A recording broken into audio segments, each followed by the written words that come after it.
Khalida Zia, and in fact, Prime Minister Modi also extended full support to the family and people of Bangladesh.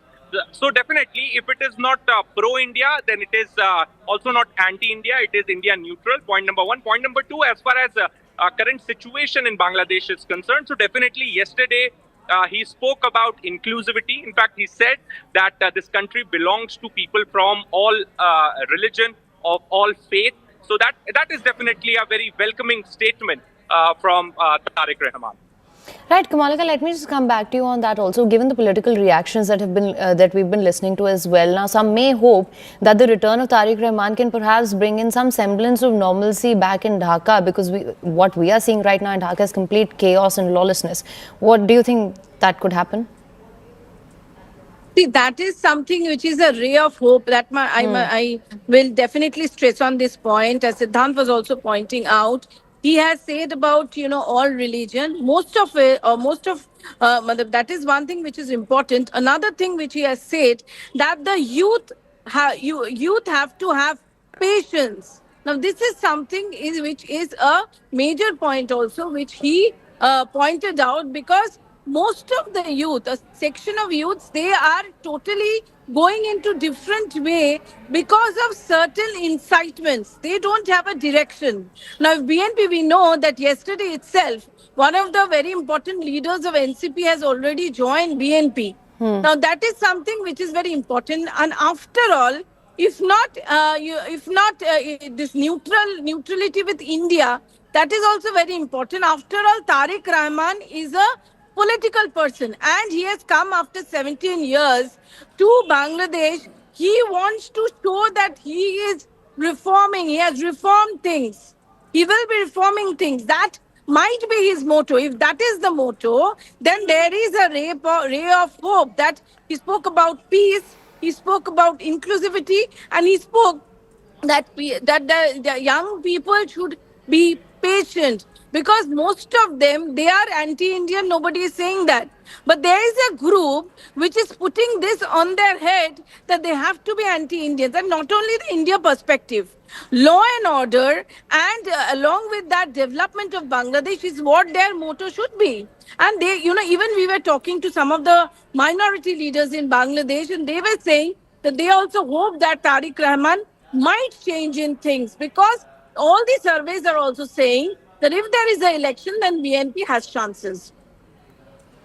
Right. All right, Kamalika, thank you so much for bringing us that, and thank you so much, Siddhant, for joining us. Also, we are also getting a statement from Tariq Rahman upon his return to Bangladesh. Let's listen to this. ভাই বোনেরা, আজ প্রথমেই আমি রব্বুল আলামিনের দরবারে হাজারো লক্ষ কোটি শুকরিয়া জানাতে চাই। রব্বুল আলামিনের অশেষ রহমতে আজ আমি আমার প্রিয় মাতৃভূমিতে ফিরে আসতে পেরেছি আপনাদের দোয়ায়। আপনাদের মাঝে প্রিয় ভাই বোনেরা, আমাদের এই প্রিয় মাতৃভূমি 1971 সালে লাখো শহীদের রক্তের বিনিময়ে অর্জিত হয়েছিল। একইভাবে পরবর্তীতে 90 স্বৈরাচারের বিরুদ্ধে এদেশের জনগণ, এদেশের খেটে খাওয়া মানুষ তাদের গণতান্ত্রিক অধিকারকে ছিনিয়ে এনেছিল। 2024 সালে, 71 সালে এই দেশের মানুষ যেমন স্বাধীনতা অর্জন করেছিল, 2024 সালে এদেশের ছাত্র জনতা সহ সর্বস্তরের মানুষ, কৃষক, শ্রমিক, গৃহবধূ, নারী, পুরুষ, মাদ্রাসার ছাত্র সহ দল মত নির্বিশেষে, শ্রেণী পেশা নির্বিশেষে সকল মানুষ সেদিন 2024 সালের 5ই আগস্ট এই দেশের স্বাধীনতা এবং সার্বভৌমত্বকে রক্ষা করেছিল। Now, even as attacks on Hindus continue in Bangladesh, a controversial statement from Maulana Sajid Rashidi has sparked outrage here in India. The Imam has downplayed the violence, insisting that what is happening in Bangladesh does not amount to genocide. His remarks seen as offering cover fire to to Dhaka have drawn sharp criticism. BJP has slammed Maulana Sajid Rashidi for these remarks. वहाँ पर ये कहा जा रहा है कि हिंदुओं का नरसंहार वहाँ पर हो रहा है। ये टारगेट किलिंग लफ्ज़ कहाँ से आया है, किसने दिया है? आप मुझे बताइए, वहाँ के जो लोग सड़कों पर हैं वो हिंदुओं के ख़िलाफ़ थोड़ा ही हैं, वो तो अपनी हुकूमत के ख़िलाफ़ रोज़गार, महंगाई, इस चीज़ को लेकर सड़कों पर हैं। कुछ घटनाएं हो गई, उसको जेनोसाइड या उसको टारगेट किलिंग कैसे कह सकते हैं? चलिए, अगर मैं आपकी बात को मान लूँ कि वो टारगेट किलिंग है, तो यहाँ हिंदुस्तान में मुसलमानों को जो जय श्री राम का नारा लगाकर मारा जा रहा है और 50 मुसलमानों को करीब जो है मौत के घाट उतार दिया गया जय श्री राम का नारा लगाकर, तो इसको आप टारगेट किलिंग क्यों नहीं कहते? इसको जेनोसाइड क्यों नहीं कहते मुसलमानों का? ये दोहरा मेयार क्यों है? इसको टारगेट किलिंग बिल्कुल नहीं कहते। दीपू दास को जिस तरीके से मारा गया वो तरीका इस्लाम में है नहीं, मैं उसको साफ मना करता हूँ, ये गलत है। लेकिन उसको मारा इसलिए गया, उसने मोहम्मद साहब के बारे में गलत बातें कही सल्लल्लाहु अलैहि वसल्लम। जब आप किसी के मज़हब के बारे में या किसी के मज़हब के गॉड के बारे में या मैसेंजर ऑफ गॉड के बारे में बुरा भला कहेंगे तो गुस्सा किसी को भी आ सकता है। जहाँ इस्लामी हुकूमत है वहाँ मोहम्मद साहब के बारे में गलत कहने वाले को जो सज़ा तय है वो दी जाएगी। लेकिन बांग्लादेश लोकतांत्रिक देश है, हिंदुस्तान लोकतांत्रिक देश है, ऐसे देशों में किसी को मारना ठीक नहीं है। इस्लाम भी कहता है इस बात को, मैं मना कर रहा हूँ। लेकिन उसको टारगेट किलिंग कहना, उसको ये कहना कि हिंदुओं के खिलाफ एक साजिश हो रही है और जेनोसाइड हो रहा है, ये बिल्कुल गलत।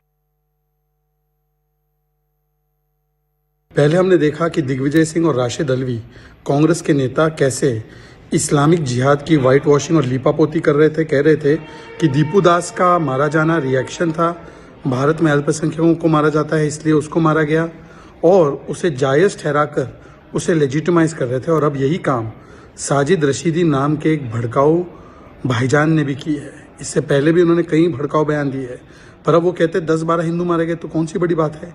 ये कौन सी टारगेटिंग किलिंग है? ये दिखाता है कि कैसे हिंदुओं को दो गाली, हिंदुओं की आस्था से लेकर हिंदुओं के ऊपर करो चोट, और मिलना है वोट बैंक का वोट इसलिए करो इस्लामिक जिहादियों को सपोर्ट। ये इनकी मानसिकता और मंशा है। ये जिहाद बचाओ, जिहादी बचाओ गैंग है। All right, for more on this, we have Pallavi Ghosh live with us. Pallavi, thank you so much for joining me on the broadcast. Good morning.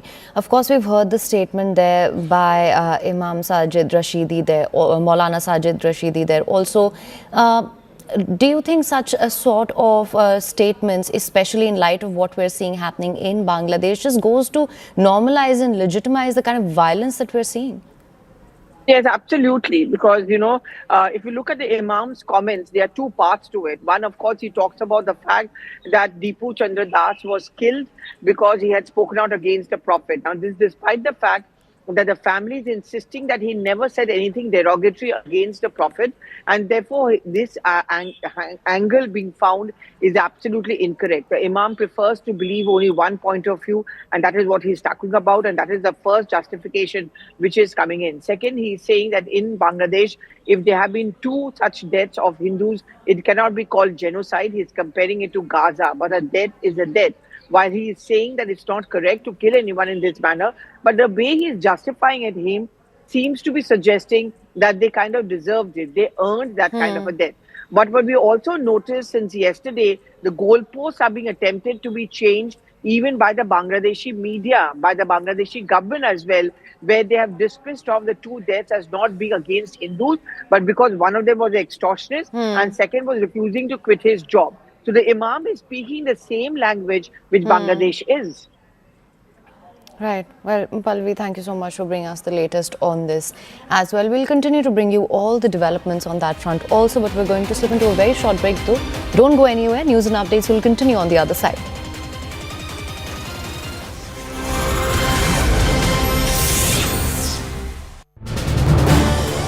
This is News 18 Network.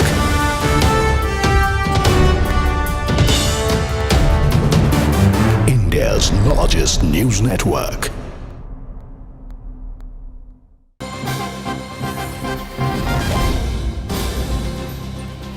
All right, and after Sengar's release, Priyank Kharge takes a dig at the BJP, saying Beti Bachao, Beti Padhao gets a whole new meaning, sharing a post here. to which the BJP has then responded that this was an AI image, saying that the Congress is peddling fake news.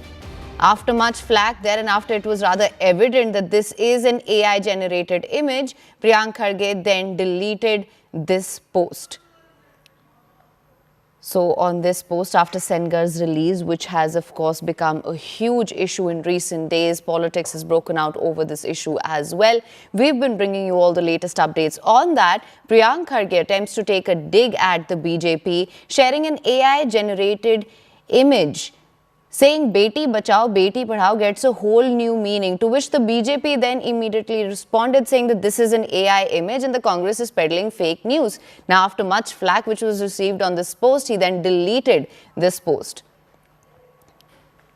For more on this, we have Afreen Hussain live with us. Now, Afreen, of course, that post that was shared there, an AI image, of course, he's received a lot of flack on that also, and that post is no longer available.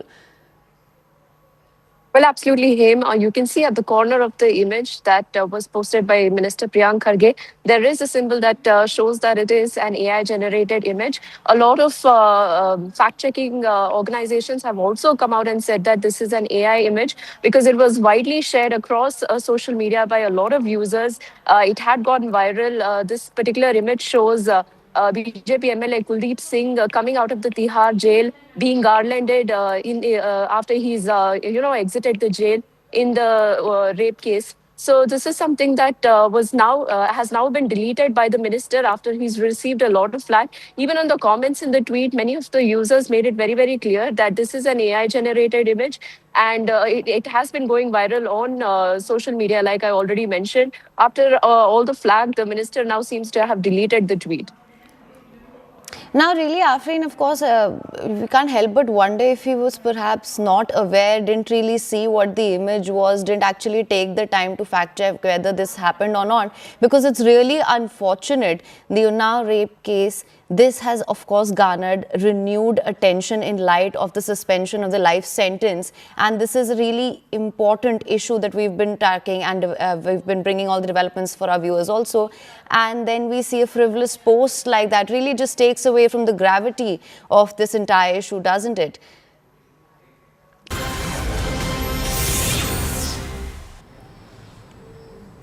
Welcome back to CNN News 18 with me, Haim Korsura. Now, here's the latest that we're getting for you right now. Junior Ramdosak's party veteran and party's honorary president G.K. Mani for anti-party activities. Now, Anbu Mani openly criticized G.K. Mani for dividing the party, and he's replied to that and said that him and his family members will be happy to step down if it will help bring these factions together.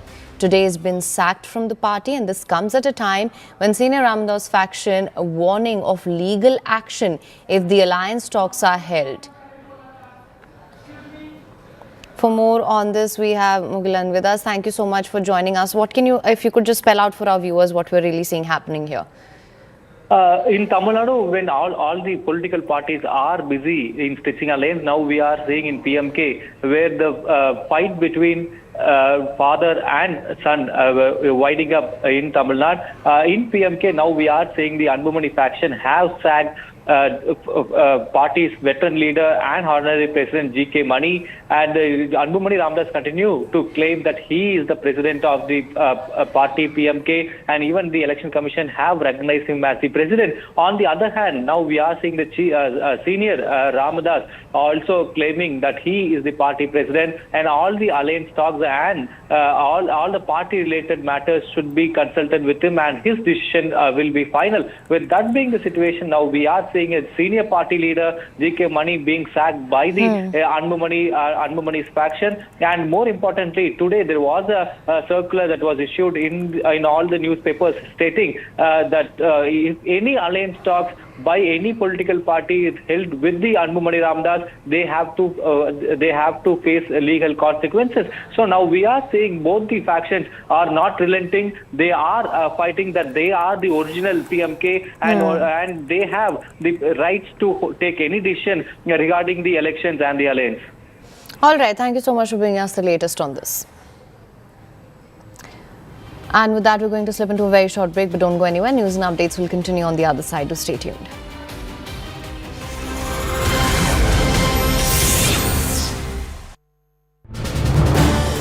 This is News 18 Network.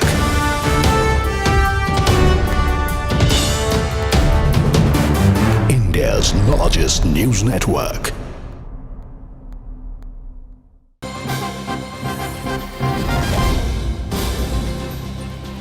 All right, and after Sengar's release, Priyank Kharge takes a dig at the BJP, saying Beti Bachao, Beti Padhao gets a whole new meaning, sharing a post here. To which the BJP has then responded that this was an AI image, saying that the Congress is peddling fake news. After much flack there and after it was rather evident that this is an AI-generated image, Priyank Kharge then deleted this post. So on this post, after Sengar's release, which has of course become a huge issue in recent days, politics has broken out over this issue as well.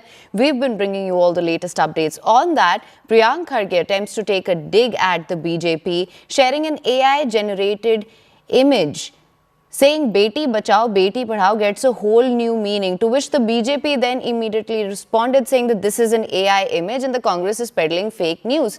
Now, after much flack which was received on this post, he then deleted this post.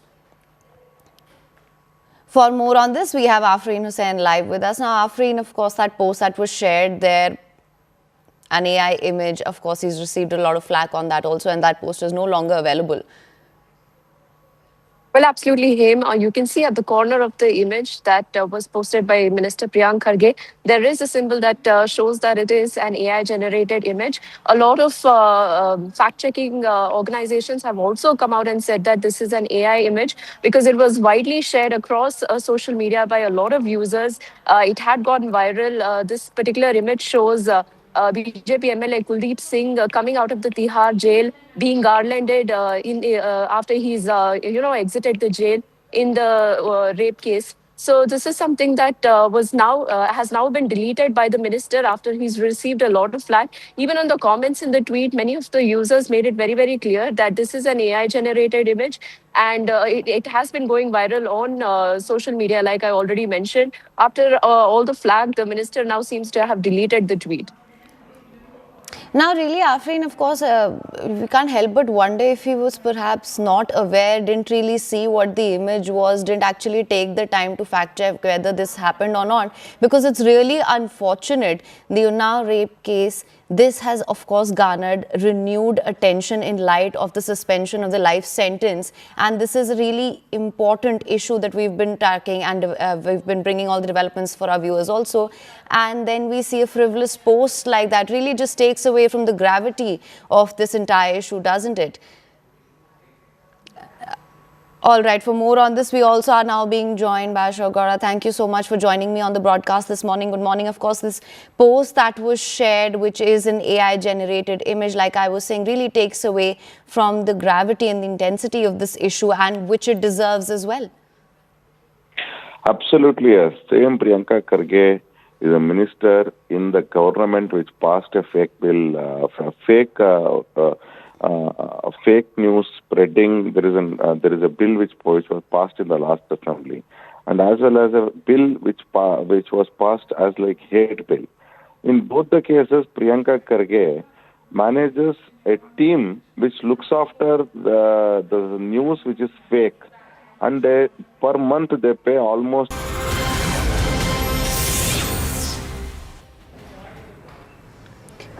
Welcome back to CNN News 18 with me, Him Korsara. Now, here's the latest. The Defence Acquisition Council, led by Defence Minister Rajnath Singh, is set to convene today to discuss emergency procurement for the armed forces. This meeting aims to address critical gaps in India's defence capabilities, focusing on indigenous manufacturing and rapid replenishment of strategic weapons. The key agenda we're given to understand: the Indian Navy is expected to acquire over 700 medium-range surface-to-air missiles, MRSAMs, jointly developed by DRDO and Israel's Rafale Advanced Defense Systems to enhance maritime air defense. The Indian Air Force plans to procure over 600 Astra Mk2 beyond visual range air-to-air missiles, boosting long-range engagement capabilities. For more on this, we're now being joined by Akash Sharma. Also joining me on the broadcast, Lieutenant General K. J. Singh, former Army Commander, and Lieutenant General S. Hari Mohan Iyer, former Chief of Staff, Northern Command, Indian Army. Thank you so much for joining me on the broadcast this morning. Akash, let me just quickly come to you first. Of course, if you could just take our viewers quickly through the main agenda points here. Right, so this is possibly the last DAC of this year. That is, in fact, all set to meet in some time from now. 11:30 was the time. Rakshamantri Rajnath Singh will be chairing this meeting. This is the highest decision-making body, as we have been discussing. And as you rightly pointed out, MRSAM is something that is very much there on the agenda. Emergency procurement is something that can be given approvals this time around. We have seen how during Operation Sindoor, emergency procurement approvals were given, and then armed forces went for a number of procurements. In fact, Heron Mark II, has recently been purchased by all three services. Now, in some time from now, we'll get clarity as to, what has been approved. But right now, it is an important meeting where we are, going to see some important procurement-related things being discussed by the top officers and also the Raksha Mantri. Raksha Mantri is, in fact, ultimately is going to give these approvals. MRSAM is one, Astra 2, as you rightly pointed out, is the second. Then there are several other, procurement related systems as well. We have been told that drones are also there, loitering munitions are also there, and also we have been told that some radars for Indian Army, are also there. So in some time from now, we'll get clarity. All right. Now, Lieutenant General KJ Singh, thank you so much for joining me on the broadcast. Let me just come to you on this one as well. Now, this particular meeting, it's expected to be the most consequential in terms of approvals here. What are you expecting from this meet? Jai Hind, Hem. Thank you for having me on your panel. It's a very interesting and a topical subject that you have chosen. But let me wish your readers continued good festivities and Happy New Year as it is coming up. Now, this is the phase where our armed forces have taken stock of what has happened in Operation Sindoor. We have challenging times still in front of us because situation in our neighborhood is not too congenial. With things developing in Bangladesh, we have to remain always on vigil. And Pakistan is also in some kind of an upswing mood. So what is likely to happen in my perception is that few critical procurements through the emergency route are likely to be given go ahead. And I must caution the readers, your viewers, I write so I say readers, but your viewers in this case, that AON or acceptance of necessity is really an interim stage in acquisition process. After a proposal has been vetted, checked out, need established by services, it comes up before a multidisciplinary committee headed by Raksha Mantri. There is Chief of Defence Staff, Army, Air Force, Naval Chiefs, DRDO Chief, and financial experts. They're all there. I have been lucky to have attended few of them, not as a full participant, but to help the Deputy Chief as Additional Director General Perspective Planning. So what I hear from media is that we are likely to boost up our arsenal in terms of, there is a talk of getting hold of spice, which is an Israeli kit which makes dumb bombs smart. Your capability of your bombs is multiplied many times over. And this was used in Balakot also. So there is a talk of getting that. There is also some discussion on getting hold of Astra, which is a medium range missile for the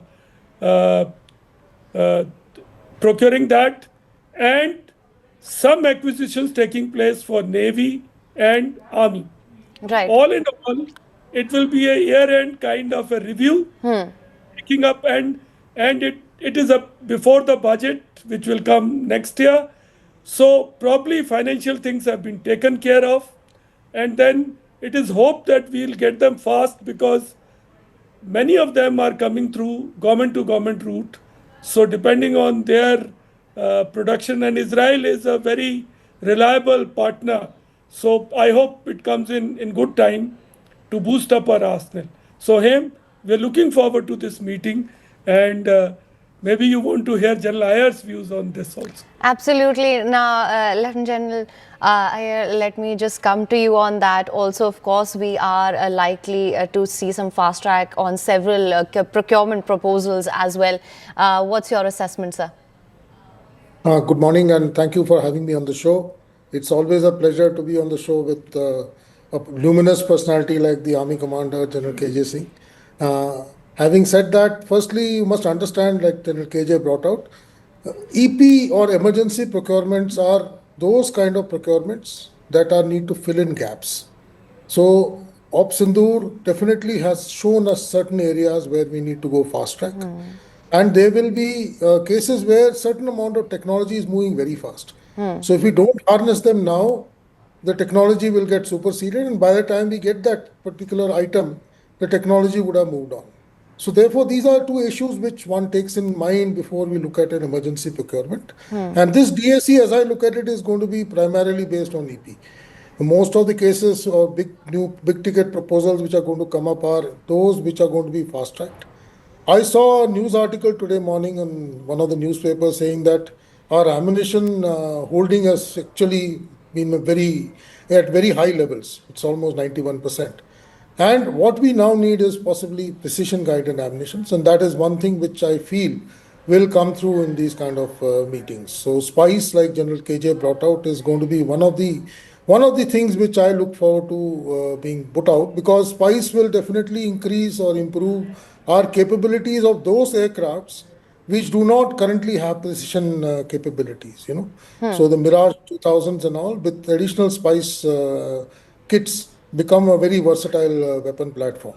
Similarly, the Astra 2, which is a 200-kilometer beyond visual range air-to-air missile, gives us the capability to be able to operate much deeper into our own territory. And this is possibly one of the lessons learned from Sindoor, that we will possibly not like to get into a one-to-one fight with the Pakistani Air Force or even the Chinese Air Force, and we'll try and engage them from long distances, both in terms of air to ground and air to air missiles.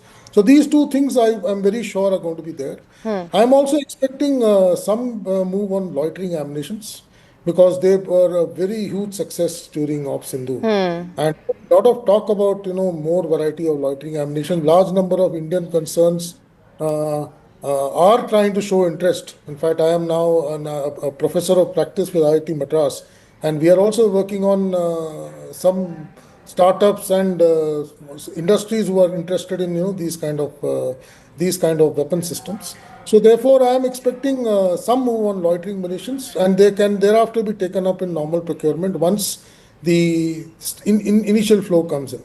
I am also looking at lightweight, low-level weapon locating radar. Air defense radars are being also fast-tracked, because drone threat and they are very much the order of the day, and I am seeing some degree of procurements on those, and there I am sure our PSUs like Bell and BDL will come in play with their counterparts both in DRDO and possibly some foreign concern, and this will be fast tracked. Again, this will possibly be the opening for future procurements in the same areas. So by and all, like General KJ brought out, this is the year-ending DAC, which will possibly fill in all the gaps and look at possible budgetary allocation coming the new budget. And all these AONs being fast-tracked should see the light of day in, let's say, next 24 odd months. These equipment should be with the formations. Thank you. Right. Now, General Singh, let me just come back to you on that as well. As you mentioned earlier, the situation is not too congenial in the neighborhood, of course, as we can see right now. Talking about the evolving security challenges as well, and as General Ayer mentioned, also loitering munitions we've seen have become a very important part of conventional warfare as well. That being said, what are some of the critical gaps do you think that still remain and need to be addressed immediately?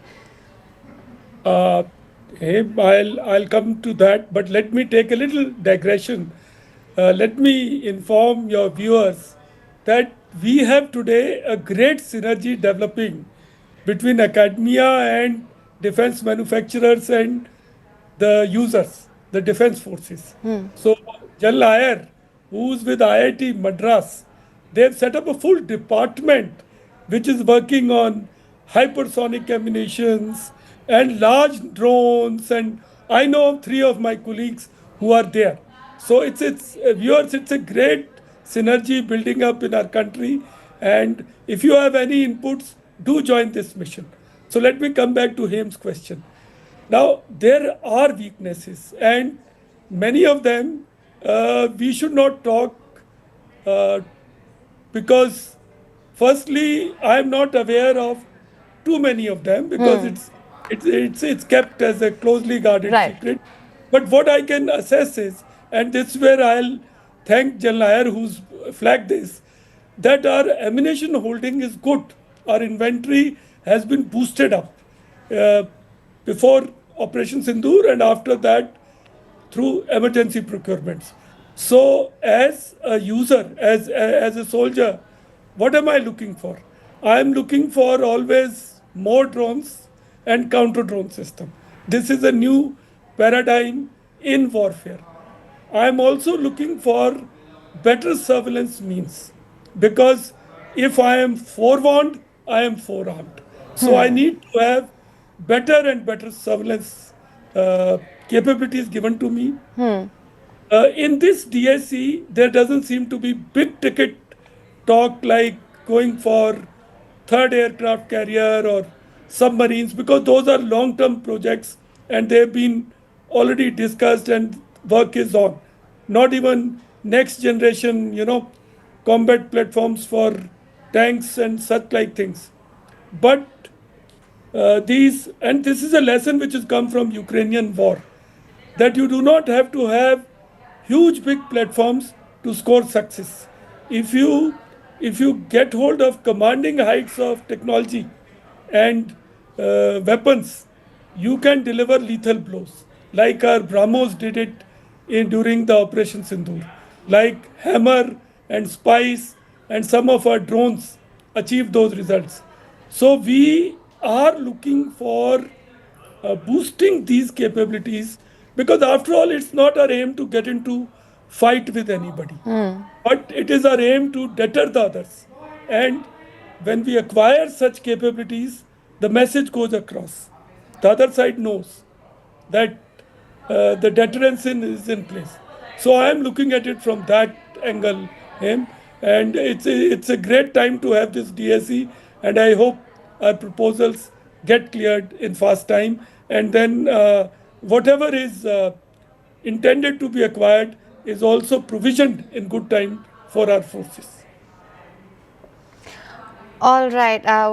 General Singh and General Iyer, thank you so much for joining me on the broadcast with your perspective and your insights on this as well. We'll, of course, continue to bring all the developments for this for our viewers. Also now, big Make in India push has been at the forefront here. Ministry of Defence is set to acquire 20 tactical remotely piloted aircraft systems for the Indian Army.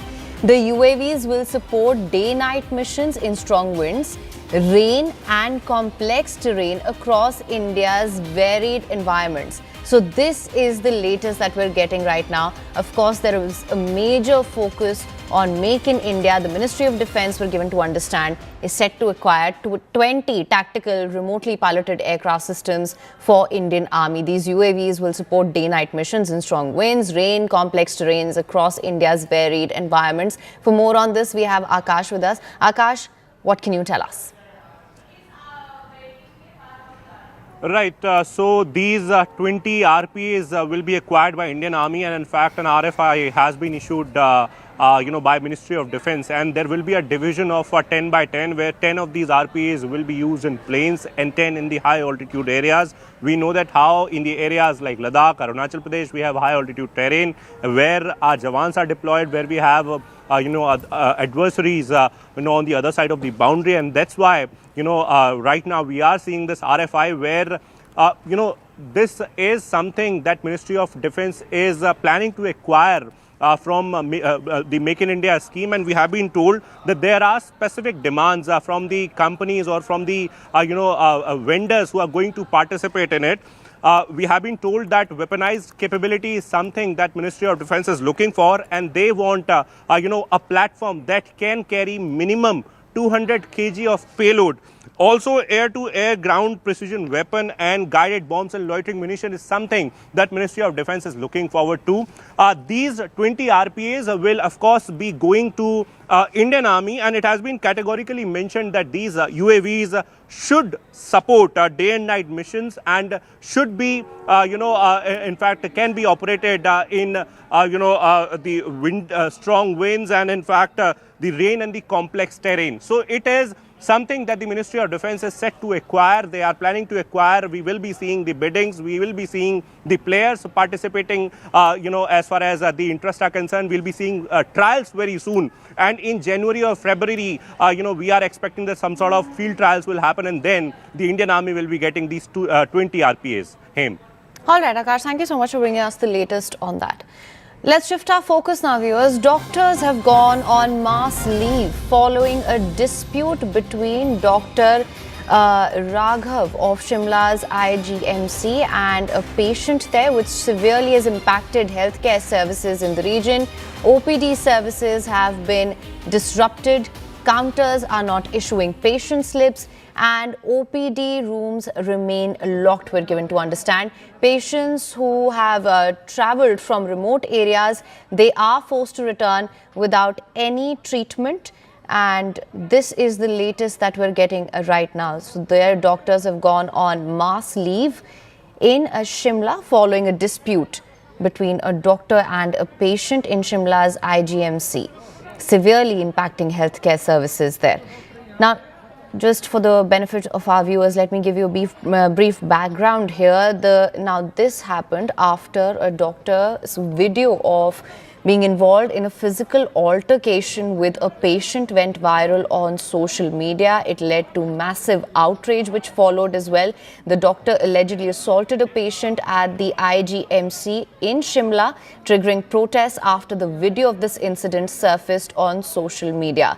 Now, we are given to understand that the Himachal Pradesh government had also terminated the services of the senior resident doctor who was involved in the physical altercation with the patient at the IMGC after misconduct, misbehavior and acts unbecoming of a public servant. These were some of the reasons which were cited.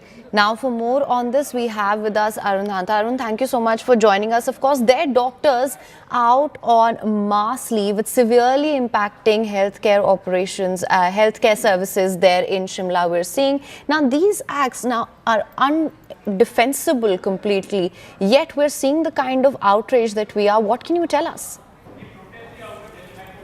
Well, that's right. It's a massive trouble for the patients there in the hospital. Remember, it is the biggest hospital of Himachal Pradesh, and people come to this hospital, Indira Gandhi Medical College, from different parts of the state for the treatments there. And when you have this suspension of the medical services in the hospital, now we are told that only emergency services. We are told that only emergency services are functional. Other than that, OPD and various other things there in the hospital are not working. Doctors are protesting, and we are also given to understand that it's not only happening in Shimla. Some of the hospitals in Kullu also have been observing this protest. Remember, this happened because of that physical scuffle which happened between a patient and a resident doctor a few days back, and in fact a video went viral on social media. Everybody saw that video, and in that video we could see that doctor was actually beating that patient there who was there on the bed, and in fact an inquiry committee was formed in this regard, and that's what the state government is saying, that on the basis of that committee's report, they have taken this action against the doctor who has been suspended, who is in fact rusticated from the hospital, and that's the bone of contention, that they want that doctor back in the hospital, and that's why they're protesting. Right, so there we have it, viewers. This is the latest that we're getting right now. After that indefensible act, doctors now on mass leave. We're also getting some reactions here. Let's listen to this. जिन भी परिस्थितियों में वो वारदात हुई है और जिस भी परिस्थिति में डॉक्टर साहब ने मरीज जो था उस पर जिस प्रकार की वारदात की गई है, मेरा ये मानना है कि इस प्रकार की वारदात नहीं होनी चाहिए। जो आईजीएमसी की जो डिसिप्लिन कमेटी उसने रिपोर्ट्स दी, उसके बाद मैंने कहा कि डॉक्टर एक ऐसा है जिसके पास उस पेशेंट का जो मैंने उस रिपोर्ट्स में आया है वो सिर्फ पल्मोनरी बेड के खाली बेड में था, जहां उसकी तबीयत किसी की पेशेंट की खराब होती तो ऐसे बैठ जाता है। उस बेड में वो बैठ गया, उसके बाद लेटने के बाद एक वीडियो का पक्ष आया है जिसमें उसमें डॉक्टर उसमें अटैक कर रहे हैं कि चाहे वो किसी भी स्थिति में हो उसकी कंप्लेंट करवा सकता है, उसकी शिकायत करवा सकता है। और इस दृष्टि से हमने उस पर कार्रवाई की जो भी हमारे को आईजीएमसी के प्रशासन ने report the. All right, we also have with us Ranbir. Thank you so much for joining me on the broadcast. Of course, हम जो देख रहे हैं, ये जो outrage अब हमने देख रहे हैं, doctors are on mass leave, सारी हेल्थ केयर सर्विसेज इसकी वजह से इम्पैक्ट हो रही है। आप हमें क्या बता सकते हैं एट दिस पॉइंट?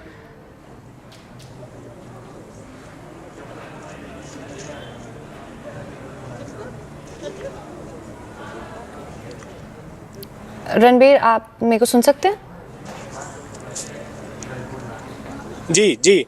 जी, मैं बस जानना चाह रही थी अगर आपकी वहाँ किसी से बात हुई है। हमें जो समझ में आ रहा है अभी हेल्थ केयर सर्विसेज वहाँ पे इम्पैक्ट हो गई हैं, डॉक्टर्स मास लीव पे हैं। अगर आपकी किसी से वहाँ पे बात हुई है, क्या इस वक्त क्या सिचुएशन है? जी हाँ, देखिए अभी जो मुख्यमंत्री का सरकारी आवास है उसके बाहर हम खड़े हैं। काफ़ी देर तक जो डॉक्टर्स की एसोसिएशन है उनकी बैठक मुख्यमंत्री के साथ हुई है और लंबी चर्चा इसमें हुई है। मुख्यमंत्री यहाँ से बिलासपुर के लिए रवाना हुए हैं। उन्होंने तो इसको लेकर कुछ नहीं कहा, लेकिन जो डॉक्टर्स के प्रतिनिधि थे एसोसिएशन के, उन्होंने ये कहा है जो सारी डिमांड्स उनकी थी उनको लेकर मुख्यमंत्री ने आश्वासन दिया है कि इस पूरे मामले पर एक फिर से इंक्वायरी की जाएगी और ये एसोसिएशन की तरफ से कहा गया है, लेकिन सरकार का पक्ष इसमें अभी आना बाकी है। और साथ के साथ ये भी कहा है कि जो टर्मिनेशन हुआ है आरोपी डॉक्टर का, उस पर जो फैसला है वो उसके बाद जब जांच रिपोर्ट आ जाएगी उसके बाद फैसला लिया जाएगा। और रही बात जो स्ट्राइक के लिए कॉल किया गया है, आज तो मास कैजुअल लीव पर है, कल के लिए जो ये कहा गया है कि पूरे हिमाचल में जो है हड़ताल पर जा सकते हैं, तो इसको लेकर आज शाम तक फैसला जो डॉक्टर्स की एसोसिएशन है वो करेंगी आरडीए की तरफ से। और जो हिमाचल मेडिकल एसोसिएशन है, ऑफिसर्स की जो एसोसिएशन है, और उसके साथ साथ जो मेडिकल और डेंटल कॉलेज टीचर्स की एसोसिएशन है, वो आज एक जनरल हाउस बुलाएंगे आईजीएमसी में और आज शाम तक उसमें फैसला लिया जाएगा कि मुख्यमंत्री की तरफ से जो आश्वासन मिला है उसके बाद क्या फैसला लिया जाएगा। यहाँ पर हिमाचल प्रदेश में परेशानी ये है, खासकर राजधानी शिमला में आईजीएमसी सबसे बड़ा अस्पताल है और यहाँ पर 1000 से 1200 पेशेंट जो है होते हैं जिनका इलाज कंटिन्यूस यहाँ पर चलता है। तो यहाँ पर परेशानी बहुत ज़्यादा इस वजह से भी है क्योंकि सर्दियों का मौसम है और 50% डॉक्टर जो हैं अभी वैसे ही छुट्टी पर चल रहे हैं और आज करीब 450 डॉक्टर्स यहाँ आईजीएमसी में वो काम पर नहीं आए हैं। तो परेशानी यहाँ पर मरीजों को हो रही है। अब देखना होगा, इंतजार करना होगा सरकार की तरफ से इसमें क्या फैसला लिया जाता है और एसोसिएशन की तरफ से जो कहा गया था उस पर क्या कुछ निकल कर आता है। जी, All right, Ranbir, thank you so much for all the developments on that. And with that, it's a wrap from my end. It's over to you now, Poonam.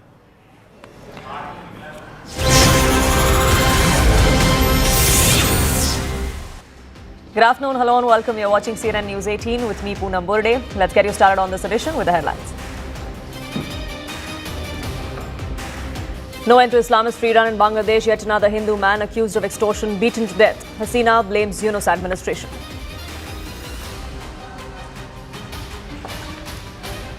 Union Home Minister Shah set to lead BJP's charge in Bengal with 3-day strategy session, mega meetings lined up.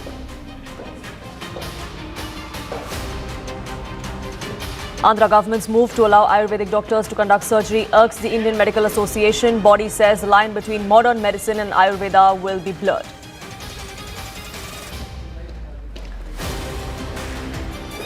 It was a narrow escape for 57-year-old Aditya in Surat after he slipped while sleeping near a window, rescued miraculously after over an hour of being stuck on the 8th floor.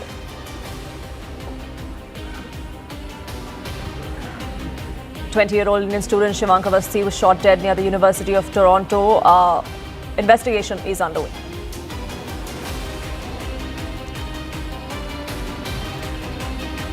Heartbreak for Roko fans as Rohit Sharma gets out for a duck against Uttarakhand while Kohli misses out on a century against Gujarat after being dismissed for 77 in the Vijay Hazare Trophy.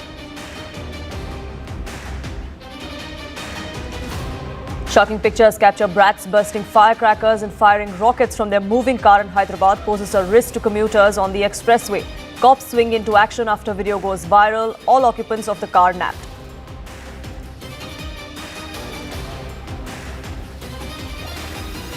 Himachal Pradesh medical services hit after resident doctors go on a statewide strike to protest expulsion of Shimla doctor who was caught on camera brutally thrashing a patient. CM Sukhu doubles down, condemns doctor's strike.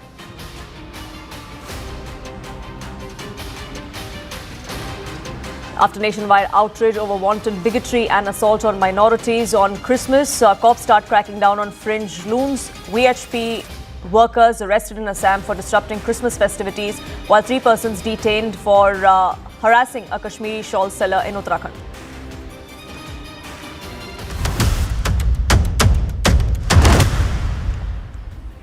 Our special focus at this hour is part 2 of the Sengar files. Here on CNN News 18, we are blowing the lid of how it looks like and is very likely that the system helped Kuldeep Singh Sengar, which eventually led to the court suspending his sentence, the Delhi High Court, and giving him conditional bail. Well, he's not walking out of jail anytime soon, but the kind of reprieve that he's gotten over the years, even while he was incarcerated, that's something that is now under the lens, and that is what we want to expose here on part 2 of the Sengar files. So here is the entire timeline of how it happened.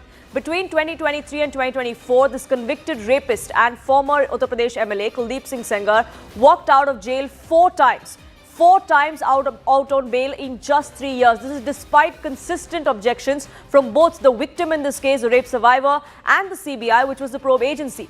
Each time, Sengar invoked medical emergencies or family grounds, and each time that bail was granted to him. The court allowed an interim suspension of his sentence every single time that he walked out of jail in those 3 years. CNN News 18 has accessed the Delhi High Court orders in all of these 4 instances, and they reveal a pattern, a very disturbing one at that. Short-term releases repeatedly granted even as the survivor warned that Sengar's release posed a direct threat to her life. Several of her family members were killed in the course of the trial before he was jailed, which is why the family, even today, despite him being incarcerated, faces or fears for their life. From a daughter's wedding to diabetes, there were several reasons that were quoted: anxiety, cataract surgery. Kuldeep Singh Sengar stepped out of jail on these 4 occasions, each time over stronger objections coming in both from the survivor and the investigating agency, and yet the court relented. So here are those 4 instances when this bail was granted. The first time around was in 2023 from January 27 to February 1st. The second time around, then the same year, a month later, February 6 to February 10th. Then in 2024, he walked out of jail for a little over a week, December 11th to December 20th. And then again from December 23rd to 24th for that 24-hour period, once again, Kuldeep Singh Sengar walking out of jail because the court allowed him to do so. Why is it that he was allowed to walk out of jail despite there being threats of intimidation, despite there being fears of the survivor and her family fearing for their life? Well, this is what the victim had said in court. January 27, 2023, when Sengar got interim relief, this was for his daughter's wedding. There were claims that were made that these ceremonies were in Gorakhpur and Lucknow, but he sought an extended release. The High Court granted 15 days of bail till February 10th then. All of this time, during all of these hearings, the victim had warned that she may be killed while he was out. The CBI backed that objection that yes, the threat to her life is very real and present, and yet this kind of reprieve was given to Sengar. The High Court then revised the order. They asked Sengar to surrender on the 1st of February, only to be released again on February 6th. Out at that time, he was out of jail for 11 days for that very same wedding festivity that he had cited in the first place. So why this kind of long rope, so to say, that was given to Kuldeep Singh Sengar? It's not that there is no legal provision for bail to be granted on any of these grounds, but why is it that despite vetoes coming in both from the victim in this case and the investigating agency, the system let him out every single time? Is this an unhealthy pretext? Well, in 2024, Sengar sought a 5-month sentence suspension on medical grounds. He submitted several reports that at least listed about 8 ailments. He claimed that he had diabetes, he had asthma, he had anxiety, all of which needed him to be out so that he could get some sort of treatment. The High Court rejected this long bail plea. They said 5 months was excessive, but granted him interim bail nonetheless, and that was for a limited period of time between December 11th to 20th back in 2024. Then the court directed the AIIMS medical examination and said that based on that, we will decide whether or not you require more time to be out of jail, whether you require more medical attention or not. An 11-member AIIMS board then evaluated Sengar. The board found that all of these conditions were manageable, that they were controlled, and there was absolutely no reason for why he should be out on bail for 5 long months. He was then discharged from AIIMS, and the doctors maintained that he was stable and he was fit. OPD care was sufficient, is what the doctors also ruled after that. And yet, we saw him repeatedly come out of jail, either on medical grounds or either on grounds that he had family emergencies or that he had a wedding to attend to. And this is something that we are blowing the lid off here on CNN News 18. In fact, Aman Sharma, my colleague, now joins us, and he's the one who's got us these documents, who's perused these documents for us to give us a sense of how the system really helped Sengar instead of the survivor. Well, yes, Poonam, the CBI objected, the victim warned of threat, yet Kuldeep Singh Sengar got interim bail 4 times. For his daughter's wedding to treatment at AIIMS, Sengar received 23 days of interim bail across 4 occasions, despite consistent resistance from the victim and the investigators. For the marriage of his daughter, for his own cataract surgery, and for attending to issues, as you just explained, such as anxiety and diabetes, Kuldeep Singh Sengar kept stepping out of jail 4 times in the last 3 years on interim bail. And Sengar, importantly, has relied on this to tell the Delhi High Court that he is no threat to the victim's family, as he had not misused his liberty earlier while on bail. We are studying the Delhi High Court orders, and I would like to point out to you one particular page of the Delhi High Court order on December 23rd, by which Mr. Sengar has been given permanent suspension of sentence. The major contention of the family was that there is a threat perception. Look what Mr. Sengar tells the High Court. He says, in response to the argument on the threat perception, the learned senior counsel for Mr. Sengar laid strong emphasis on the grant of benefit of suspension of sentence to the appellant on 4 previous occasions. That is, the dates we just listed, twice in 2023 and twice in 2024. The Sengar said that he had never misused the liberty granted by this court. Additionally, he said, my conduct throughout the period of incarnation has also been good. That is what Mr. Sengar is saying. So the 4 previous occasions that Mr. Sengar got bail on, he used that in the final hearing in the High Court for the permanent suspension of his sentence to say that since I did not misuse my liberty, give me complete, if I'm let out finally for forever after permanent suspension of sentence, I will not be a threat to anybody. And this is what has led to also contributed to him getting this big relief from the High Court. The main point here is that what we have dug out from the court records, that this bails, interim bails on 4 occasions happened despite strong objections from the rape victim as well as the CBI. Sengar received these 4 bail occasions earlier for 23 days in total. Despite these objections coming from the victim family as well as from the CBI, the Delhi High Court suspended Sengar's sentence permanently on December 23, saying it could not keep him in custody merely because of the apprehension that the police or the paramilitary forces may not properly safeguard the rape victim. The court also has said that keeping Sengar in custody on the grounds of threat perception to the victim was not a tenable argument. Another very interesting line in the entire Delhi High Court judgment, which has gone totally in the favor of Mr. Sengar. Mr. Sengar has also placed strong emphasis, as I just said, on the 4 times earlier that he got bail. Now, I would like to take you back a bit to 2023. What the court records say. The first time Mr. Sengar applied for interim bail, he applied it for 60 days, Poonam, saying that he wanted to attend the marriage of his daughter. He said he was the only male member and he must be granted this particular interim bail. He was granted interim bail for 15 days then in 2023 because Sengar said the wedding rituals and ceremonies would be held in Gorakhpur and Lucknow, and he being the only male member, he needed to attend these make these multiple arrangements. The CBI strongly objected. The victim said she might be killed. That made the Delhi High Court cut down his interim bail by a few days, letting him go out on 2 intervals, after he returned to jail after the initial ceremonies of the marriage. But what happened in 2024 is very stark when he's citing these ailments like cataract, anxiety, to say that he needs to be admitted to AIIMS. And one very interesting thing has happened there, which I would like to read out, that when he was admitted to AIIMS, what happened then? It is that AIIMS on 13th December 2024, I would like to point out these documents to you. AIIMS sent a letter to the CBI director saying what? It said that the medical team evaluating and treating Mr. Sengar has raised concerns regarding the large number of individuals visiting the patient. The high volume of visitors is compromising, the AIIMS said, the medical care and is impacting the routine operations of hospital functioning. So this is what AIIMS told the CBI, that the days that Mr. Sengar was admitted to the AIIMS, a private ward, there was a huge number of people visiting him. These could have been his supporters, they could have been his family members, but it was a huge number which was impacting the medical care and the routine functioning of the hospital. And this is what, again, Poonam, the victim's family cited to the High Court. It said that the report of AIIMS dated 13 December is clear that Sengar does not maintain discipline while he is on bail, and the same is seen from the number of visitors visiting him in AIIMS. He also submitted, the victim said that the survivor has already lost her father,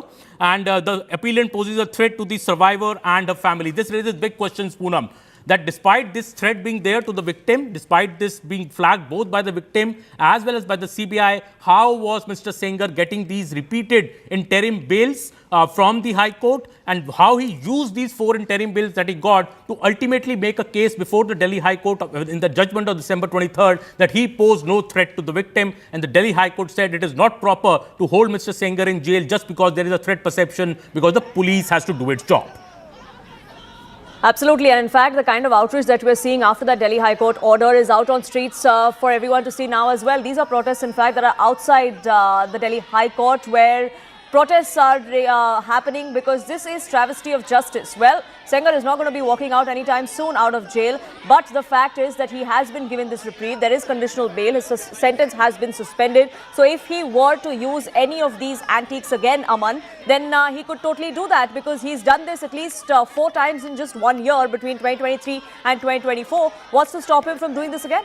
Absolutely, Poonam. I think the big point here is that when the court indulges Mr. Sengar, yes, he asked for much more bigger periods of interim bail, 2 months in 2023. In 2024, he asked for 5 months of interim bail. The court did not indulge him that much. They gave him only a total of 23 days over 2 years. But these repeated bails, which Mr. Sengar got, despite being convicted, he was convicted in this rape case in 2021. He was also convicted in another case regarding the custodial death of the victim's father. So he was undergoing a life sentence, convicted. Still, he gets interim bails on 4 occasions to step out of jail, either for a private marriage ceremony of his daughter or for these medical ailments that he claimed at AIIMS. But this particular AIIMS report, I think, is very, very crucial in this regard. AIIMS writing to the CBI on 13 December 2024, while Mr. Sengar was admitted to AIIMS, clearly saying that the number of visitors that are coming to meet him is violating what he has been admitted for, clearly saying the medical team evaluating and treating the patient has raised concerns regarding the large number of individuals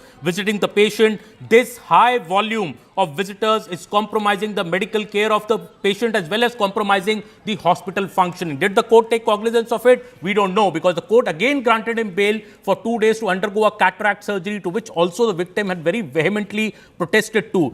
Mr. Sengar has used these 4 interim bails that he was granted over 2 years to finally make a case before the High Court for the permanent suspension of his sentence, saying he is of no threat to the victim, because whenever he stepped out of interim bail, he did not contact the victim, he didn't threaten the victim, he didn't do anything to misuse his liberty, and that is why he should be given a permanent suspension of sentence, which sadly has happened on December 23rd by this High Court judgment. And we see these protests now, Poonam, outside the Delhi High Court against this particular verdict, which has been given, permanently suspending his sentence in the rape case of the Unnao victim. Absolutely. Aman, do stay on with us, because we'll keep coming back to this. But Akash, my colleague, in fact, joins us from outside the Delhi High Court, where these protests have now erupted. Akash, over to you. What is it that they're now demanding? That this is something that should be reviewed? Right, they're demanding justice. Right now I'm showing you the visuals where police is in fact announcing that they're not allowed to gather here. Despite that, these women have gathered here and are raising slogans. Mahila kya mange, azadi, azadi is something that they have the message written on their paper, and I'm showing you these visuals where you can see in fact these activists, in fact Yogita is in fact sitting there. You can see Unnao ki beti nyay mein deri nahi nyay chahti hai, and these women have been raising slogans in fact against the court order, and also I'll try to talk to her. अभी योगिता, अभी police फिर से बोल रही है कि यहाँ पे गैदर होना मना है, आप लोग स्लोगन रेज कर रहे हैं. अभी बताइए क्या कुछ है, क्या कुछ अब आप चाह रहे हैं सीबीआई सुप्रीम कोर्ट? रेप होना अलाउड है इस कंट्री में, रेप कहीं पे भी हो जाते हैं, पर हम धरने पे नहीं बैठ सकते. एक बात बताइए, जिस कोर्ट ने ये ऑर्डर दिया है उसी कोर्ट को तो बोलेंगे ना, यहाँ ही तो आएंगे.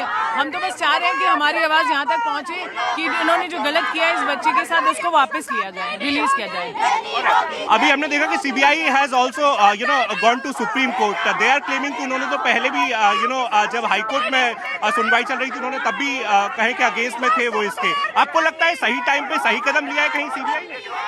मेरे ख्याल से वो ये कदम नहीं लेते अगर ये दबाव नहीं बनता प्रोटेस्ट का, और अगर उन्होंने किया तो मैं दुआ करती हूँ कि वो सच में अपना काम अच्छे से करें, क्योंकि पहले उन्होंने कोई अच्छा काम नहीं किया था, और अगर वो करते हैं तो अच्छी इस बेटी के लिए न्याय होगा, नहीं तो नहीं होगा हमेशा की तरह. With this protest, what is your demand? What do you want now? देखिए, this particular court only gave this order, so where do we go? We will have to come here only, no? So we are asking them, requesting them, please undo what you have done, cancel that order, and that's the reason lawyer is also here to file the caveat. So right now they are saying that we are, in fact, protesting outside this court because this is the same court, this is the very court that has given some sort of relief to the Sengar. I'll try to show you the visual. In fact, the security bandobast right now, police has been asking them to, go away from the particular area because this is not the area where they are saying that people are allowed to assemble. This is gate number 5 of the Delhi High Court, and I'm showing you the visuals where a lot of police presence is there, Poonam, and these women, Janwadi Mahila Samiti, is carrying out this sort of protest against the court order, and they are saying that they are somewhere, standing with the victim of Unnao. Right, so that's really the sort of sense that's coming in. Even though the police are saying that there is no permission to protest at that particular site, so far we haven't seen any sort of detainment that has happened of any of these protesters. They're still there, put out on the streets outside the National Capital's High Court, the Delhi High Court there. Akash, for the moment, thank you so much for getting us the latest. Aman continues to be with us as we get more details of how it is that Kuldeep Singh Sengar managed to get out of jail for brief periods of time over multiple reasons. And the biggest one, Aman, was his multiple ailments that he listed, for which in one go he actually sought for a 5-month parole. Well, yes, Poonam, and he sought a 5-month bail, but when he was admitted to AIIMS for a study of what ailments he was going through, the board of doctors of AIIMS, look what they noted, and this has been captured in the High Court judgment. The board noted that his diabetes and hypertension were controlled by oral medication. His asthma was managed by the inhalers. His spine-related issues required only exercise and physiotherapy and medication. He had underwent laser treatment for eye-related issues as well. A banding procedure was carried out. So according to the High Court documents, after reviewing his condition, the medical board concluded that Mr. Sengar was stable and fit for this discharge. This report clearly stated that all necessary interventions had been carried out at AIIMS and these conditions could be managed on an outpatient basis at a local medical facility. So this was really, also blowing the cover of Mr. Sengar, who was citing a host of ailments to seek a bail for 5 months. But the AIIMS board said that prolonged hospitalization was not required at all in Mr. Sengar case. In fact, during his stay at AIIMS, he had become rather a nuisance at AIIMS because he was, so many people were coming to meet him. There was a horde of people there. And, now interestingly also, Poonam, what Yogita was just telling Akash in that particular bite, she is saying that the victim's lawyer is there in the High Court to file a caveat. And this caveat is being filed by the victim's lawyer. Mr. Mazboot Bharat gave a statement yesterday. He said that we are going to file a caveat so that CBI cannot operate behind the back of the victim and file something, a petition which they are bound to lose. They don't want to take any chances because the victim's family has been making big allegations against the CBI, saying that the CBI was in collusion with Mr. Sengar during the trial stage. And though the trial court matter ended in a conviction, now since the public servant definition has been taken away by the High Court, the CBI also has much to answer on how it has handled the matter. Absolutely, and that brings us to what exactly has happened as far as this entire case goes. There are certain questions that come up, and we here on CNN News 18 are trying to figure out those answers, trying to put those questions to the CBI, the investigating agency in this case as well. So let's put up some of those questions here and take you through those. Why is it that Kuldeep Singh Sengar kept getting repeated bail? Well, the reason is because he kept seeking the short-term suspension of his particular sentence. He sought bail for multiple reasons, like Aman was pointing out, whether it was for several of his ailments and getting treatment for that, or for wedding ceremonies of his daughter, and that he was the only male. Those were the kind of reasons that he was citing, all of which were given credence by the court by giving him that kind of reprieve. Why is it that the authorities opposed his release? Because there was a reason to. The CBI, which was the investigating agency, the victim in this case, agreed that if he was out, then there was threat to the victim's life, to the family's life. Both of them had claimed that there was serious threat perception if he was out on bail, and yet that bail was granted. Were his medical claims actually credible? Well, some of them were. He did suffer from, say, diabetes. He did have to have cataract surgery, but they definitely did not warrant the kind of time that he wanted out of jail. And that's exactly what Aman was pointing out just a short while ago, that this AIIMS board of doctors, the 11 doctors that examined him, found that none of his conditions were actually life-threatening, that he was stable and he was fit, and just OPD treatment was required. He could have been discharged within a day, and yet he was seeking reprieve for a long time, a week sometimes, a fortnight sometimes, and sometimes the demand went up to about 5 months. Why did earlier bails actually help him later? Because that is what he cited as precedent. He said, look, you've given me bail before and I haven't acted out on any of those concerns that the victim or the CBI had, so why not give me bail again? That is something that he kept citing this time around as well, that there was no misuse of his liberty, so to say, which is why he should be let out, or that his sentence should be suspended, which is exactly what the Delhi High Court did now, permanently suspending that sentence that was handed out to him.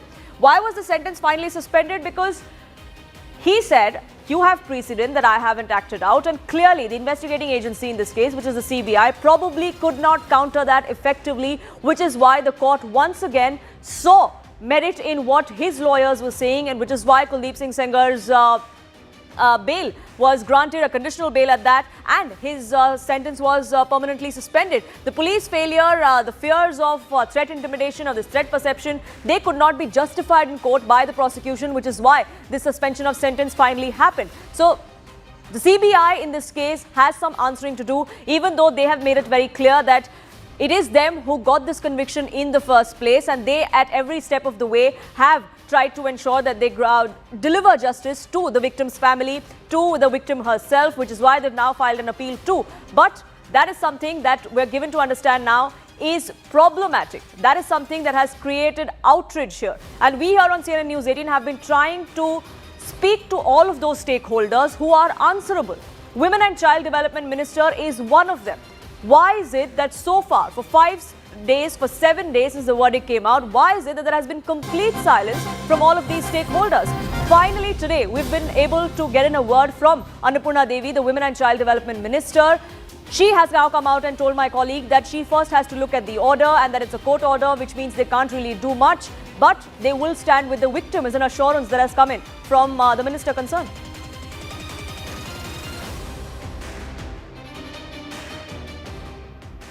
बात हो रही है, आपके पास महिला बाल विकास मंत्रालय है। एक सवाल लगातार ऑपोजिशन की तरफ से भी पूछा जा रहा है आपकी सरकार से, क्योंकि महिला बेटी बचाओ बेटी पढ़ाओ, निर्भया को लेकर कई सारे सवाल हैं। जो ऑपोजिशन कह रहा है कि जो कुलदीप सिंह सेंगर जो बाहर आए हैं, बेल पे आ सकते हैं, उनको बेल मिली है, उसको लेकर मिनिस्ट्री क्या कर रही है, सरकार क्या कर रही है? देखिए, ये अभी ऑर्डर आया है कोर्ट का, ये हम लोग अभी देखते हैं, उसके बाद फिर आगे ऑर्डर की कॉपी मंगवा के उसके बाद आगे की हम लोग बात करेंगे। ऐसा कर सकती है कि कोर्ट में जाए या कुछ अप्रोच करे कोर्ट? मामला कोर्ट का है, निश्चित तौर पे वो जब तक ऑर्डर पूरी, अगर हम जब तक नहीं देखेंगे, अभी इसके बारे में अभी कुछ भी कहना हमें लगता है जल्दबाजी होगी, तो मिनिस्ट्री मंगा के उस रिपोर्ट को देख रही है। फिर आगे जवाब देना चाहेंगे आप? ऑपोजिशन जो लगातार आपके ऊपर आपकी सरकार के ऊपर कह रही है कि देखिए, ये ऑपोजिशन का काम है कि हमेशा से ये उनका वो कुछ न कुछ बातें करते हैं, उन्हें जब अवसर मिलता है वो काम नहीं करते। आज जब माननीय प्रधानमंत्री जी काम कर रहे हैं तो उनके हर बातों पे वो चर्चा करते हैं, तो ये उनकी आदतों में है। Now, Aman, the minister concerned there saying that, it's opposition making the allegations that they make, but we are committed to fighting for women of this country, for betis of this country. But questions are being raised of them as well, because it's taken them a very long time to come out and actually say what they've said. Aman? Well, yes, Poonam, see, Annapurna Devi, they're the Women and Child Development Minister, very clearly saying that, the opposition can keep on saying what is saying. We have to study the court order. Clearly, the government has been silent on this entire matter. The government sources have been telling me that this is a matter between the court and the CBI and the victim. The government has nothing to do with this, and it is actually the UP government which had first acted, and, BJP had expelled Mr. Kuldeep Singh Sengar, where he was their MLA, but he was expelled. And, further, the BJP has nothing to do with Mr. Kuldeep Singh Sengar. There is no way there is any backing coming to him. But of course, the government, the Women and Child Development Ministry, even the the NCW, all of them have been quite silent on this entire matter, not coming out in full support of the victim, which is quite stark. In fact, we have been trying to get a reaction from the NCW, and today Arun, our colleague, has managed to speak to Annapurna Devi, where she is saying that we have to study the court judgment, not saying much, but clearly blaming the opposition for running a campaign against the government. Absolutely. In fact, Akash also joins us back now. Akash, I believe there's high drama there ensuing outside the Delhi High Court where these protests were erupting. Oh yes, in fact they had started a march towards India Gate, and police is very clear that you are not allowed to march because that is obstructing not just the traffic, but it is the high secure zone area where you are not allowed to carry out any sort of march.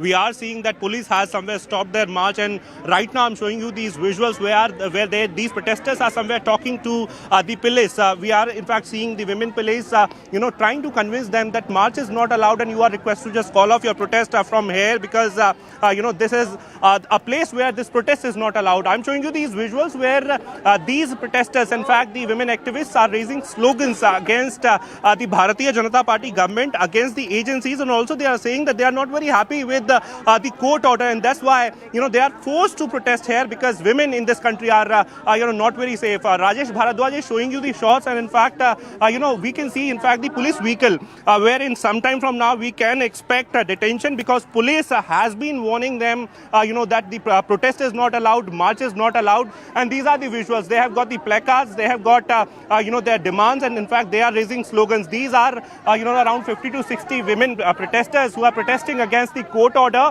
and all sort of developments that have happened in the last 3 to 4 days. They had started the march from the gate number 5 of the Delhi High Court towards the India Gate, but police as of now is very clear that no march is allowed on this particular stretch. No march is allowed. In fact, the protest is not allowed, and that's the reason why we are seeing a human chain created by the Delhi police. In fact, the women personnel there. I'm showing you the shots. In fact, Poonam, this is the situation where police is somewhere warning them again and again, and we are seeing in fact the vehicle where we can expect their detention as well, Poonam.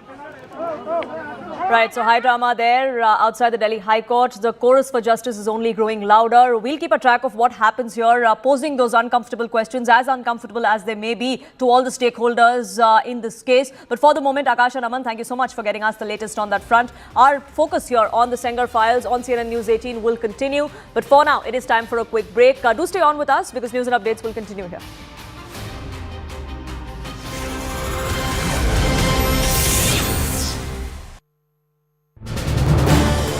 This is News 18 Network.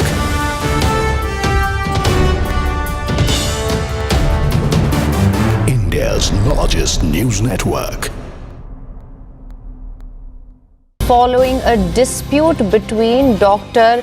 Raghav of Shimla's IGMC and a patient there, which severely has impacted healthcare services in the region.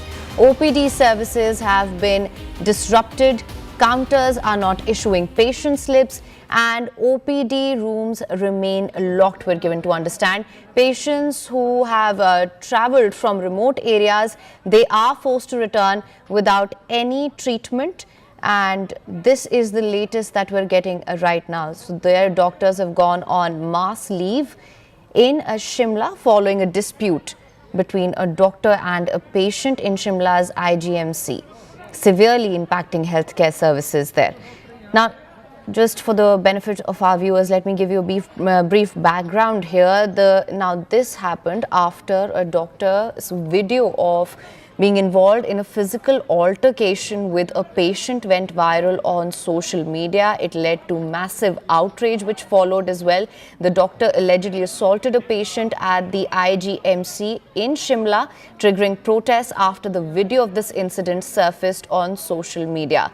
Now, we are given to understand that the Himachal Pradesh government had also terminated the services of the senior resident doctor who was involved in the physical altercation with the patient at the IMGC after misconduct, misbehavior and acts unbecoming of a public servant. These were some of the reasons which were cited.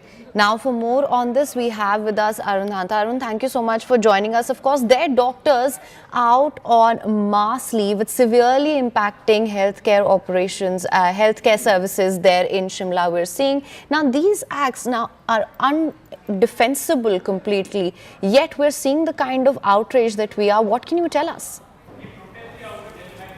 Well, that's right. It's a massive trouble for the patients there in the hospital. Remember, it is the biggest hospital of Himachal Pradesh, and people come to this hospital, Indira Gandhi Medical College, from different parts of the state for the treatments there. And when you have this suspension of the medical services in the hospital, now we are told that only emergency services. We are told that only emergency services are functional. Other than that, OPD and various other things there in the hospital are not working. Doctors are protesting, and we are also given to understand that it's not only happening in Shimla. Some of the hospitals in Kullu also have been observing this protest. Remember, this happened because of that physical scuffle which happened between a patient and a resident doctor a few days back, and in fact a video went viral on social media. Everybody saw that video, and in that video we could see that doctor was actually beating that patient there who was there on the bed, and in fact an inquiry committee was formed in this regard, and that's what the state government is saying, that on the basis of that committee's report, they have taken this action against the doctor who has been suspended, who is in fact rusticated from the hospital, and that's the bone of contention, that they want that doctor back in the hospital, and that's why they're protesting. Right, so there we have it, viewers. This is the latest that we're getting right now. After that indefensible act, doctors now on mass leave. We're also getting some reactions here. Let's listen to this.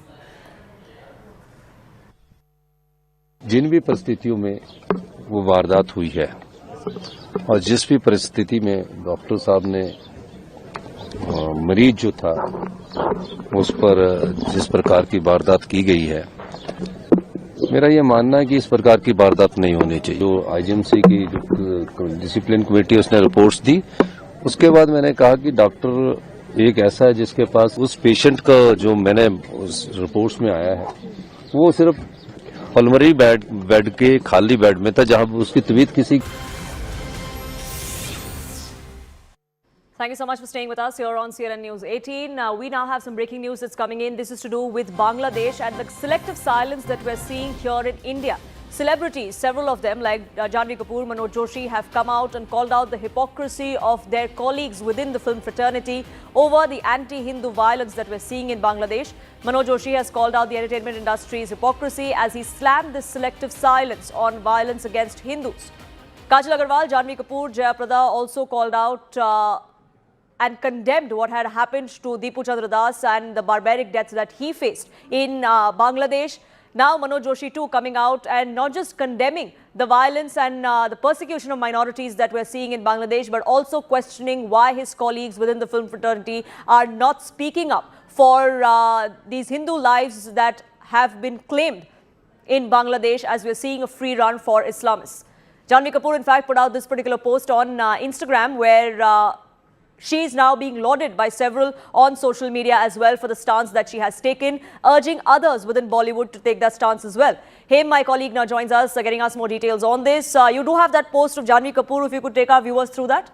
Absolutely, Poonam. Now, one of the most prominent voices from the Indian film industry have come out and spoken about the selective silence and hypocrisy over Hindus in Bangladesh being persecuted is, in fact, Janhvi Kapoor. She's put out this statement as well. Let me just read it out for our viewers as well. What's happening in Bangladesh is barbaric. It is slaughter, and it is not an isolated incident. If you don't know about his inhumane public lynching, read about it, see the video and ask the question, something that's been echoed by a few others as well.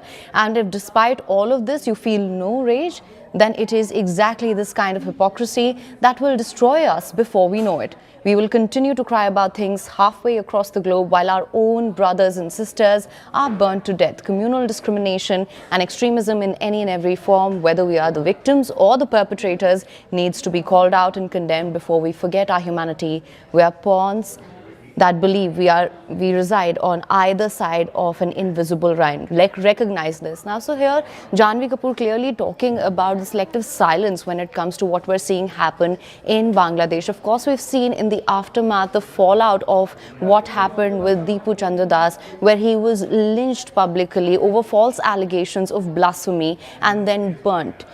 Meanwhile, bystanders, they just stood and made videos of this entire incident. In fact, a few other voices which have come out from the industry as well, celebrities including Manoj Joshi, have also called out this hypocrisy over anti-Hindu violence in Bangladesh. He's gone on, in fact, to say, let me just quote him here also, the problem is very simple. Hindus are attacked in Bangladesh and nobody bothers to take notice of them.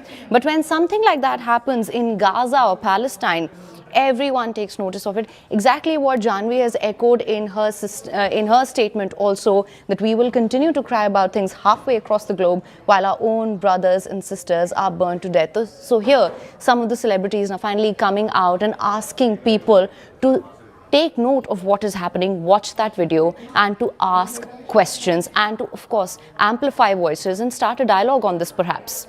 Poonam. Absolutely. Do stay on with us. Several other actors have also come out. Kajal Agarwal also has taken to social media. She in fact put out a poster on her Instagram which said, "All eyes on Bangladesh's Hindus. Wake up Hindus, silence won't save you." So this kind of comments are now coming through from several within the film fraternity, from Bollywood especially, coming out and not only condemning what is happening to Hindus and the persecution of minorities in Bangladesh, but also questioning why their colleagues from within the industry are not saying much. In fact, let's listen into some reactions that have poured in, like Manoj Joshi that we were just speaking of.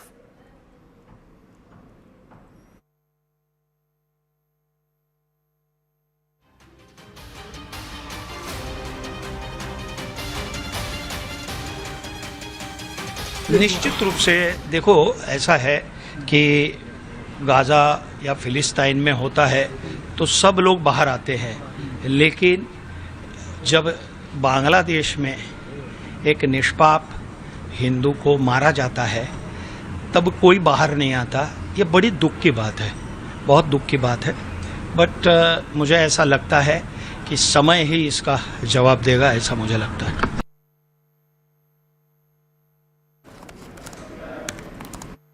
Bangladesh में टीपू चंद्र दास नाम के एक मासूम हिंदू भाई को भीड़ ने मिलकर मार डाला।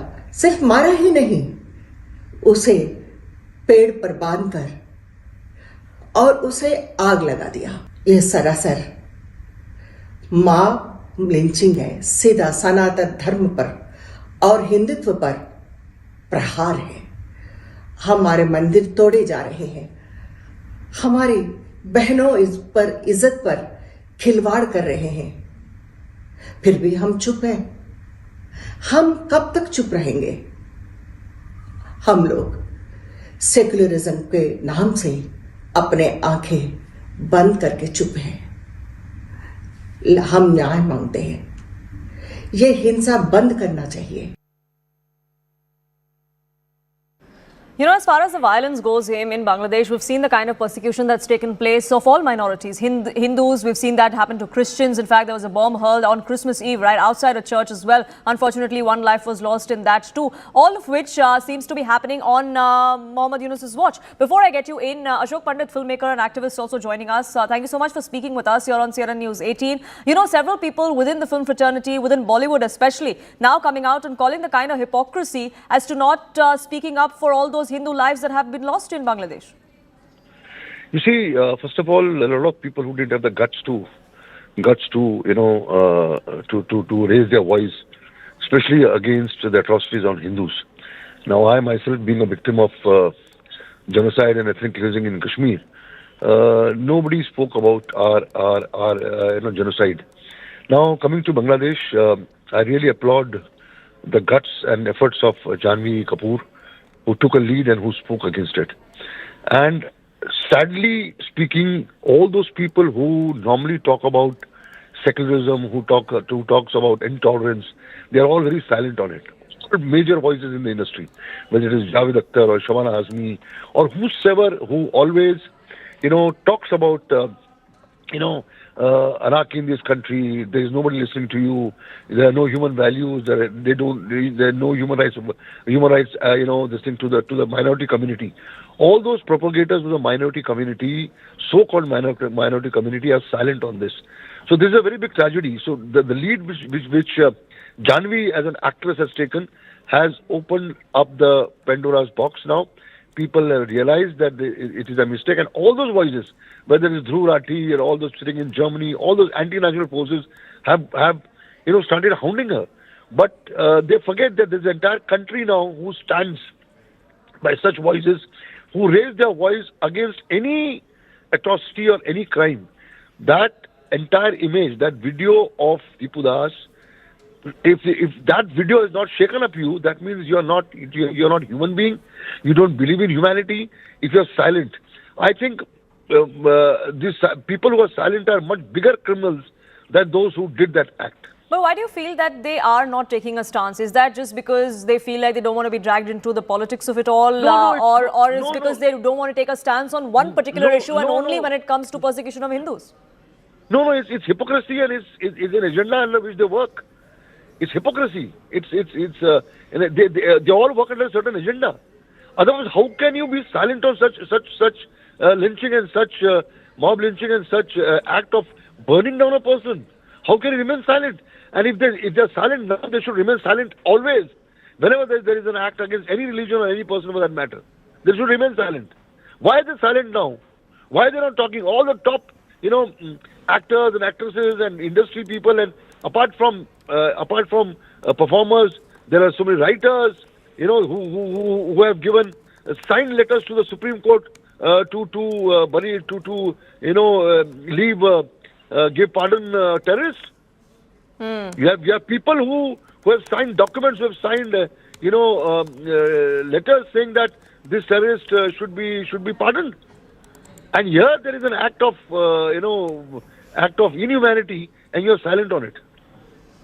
Well, that's something that many like Janvi Kapoor, like Manoj Joshi, Jayaprada are also pointing out. Ashok Pandit, thank you so much for speaking with us here on CNN News 18. That hypocrisy is something that we are speaking of, but it's persecution of minorities as a whole that we were also discussing, that it's not just Hindus, but it's also Christians that have been bearing the brunt in Bangladesh, and it's not new. It's not that it started only under Yunus's watch, but it seems like he is tolerant towards it, if not actively supporting it.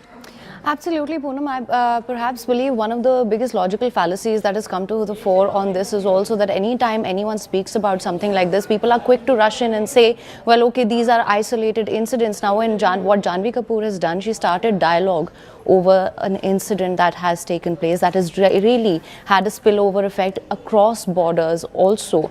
Now, what Janvi Kapoor is doing, finally realizing that she holds sway with a lot of people on this platform and that she does hold the power to start a conversation about the same. Now, when we talk about these incidents, as you mentioned also, this is not new. Neither is this conversation about selective outrage or hypocrisy and selective silence over these matters. So finally, more and more people are coming out, they are talking about it, they are highlighting this issue. They're also saying that you're quick to talk about what happens in Gaza, what happens with Palestinians, which also is an important conversation to be had. But at the same time, there you have Janvi Kapoor, one of the very few right now who's spoken about this issue and is also receiving significant amount of flack over this. What she's really doing here is starting a conversation. What she's asking people to do is, of course, judge for themselves, look at the videos and then ask questions. Poonam.